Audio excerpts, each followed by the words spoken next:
கன்னிராசிக்காரங்களுக்கு ஏன் அடிக்கடி மன அழுத்தம் வருதுங்கிறதுக்கான ஜோதிட காரணங்கள பத்தி ஒரு சின்ன பார்வை பார்க்கலாம். சில குறிப்பிட்ட கிரக அமைப்புகள் தான் கன்னிராசினரோட இந்த தொடர்ச்சியான மனப்போராட்டங்களுக்கு முக்கிய காரணம்னு சொல்றாரு. முதலாவதா சனி பகவான்.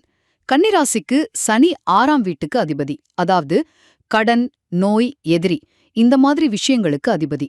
இதனாலேயே மன அழுத்தத்தை கொடுக்கறதுல அவருக்கு ஒரு பெரிய பங்கு இருக்கு. உதாரணமா, சனியோட பூச நட்சத்திரம் கடகத்துல இருக்கிறதால அம்மா பத்தின கவலைகள் மனச போட்டு வாட்டும். அதே மாதிரி அனுஷ நட்சத்திரம் இருக்கிற இடம் வெற்றிக்கு ரொம்ப பக்கத்துல வந்து தோத்து போற மாதிரி ஒரு உணர்வை கொடுக்கும். இது பயங்கரமான மன அழுத்தத்தை உண்டாக்கும். ரெண்டாவதா குரு பகவான்.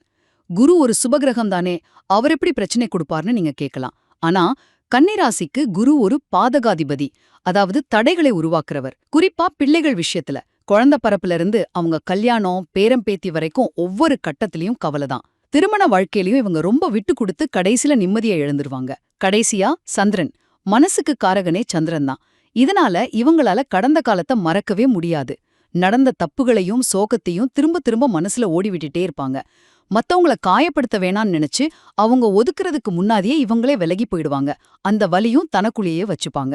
சுருக்கமா சொன்னா, சனி குருவோட பாதகமான நிலைகளும் கடந்த காலத்தை விடாம புடிச்சு வச்சிருக்கிற சந்திரனோட தன்மையும் தான் கன்னிராசிக்காரங்களோட மன அழுத்தத்துக்கு முக்கிய ஜோதிட காரணங்களா இருக்கு.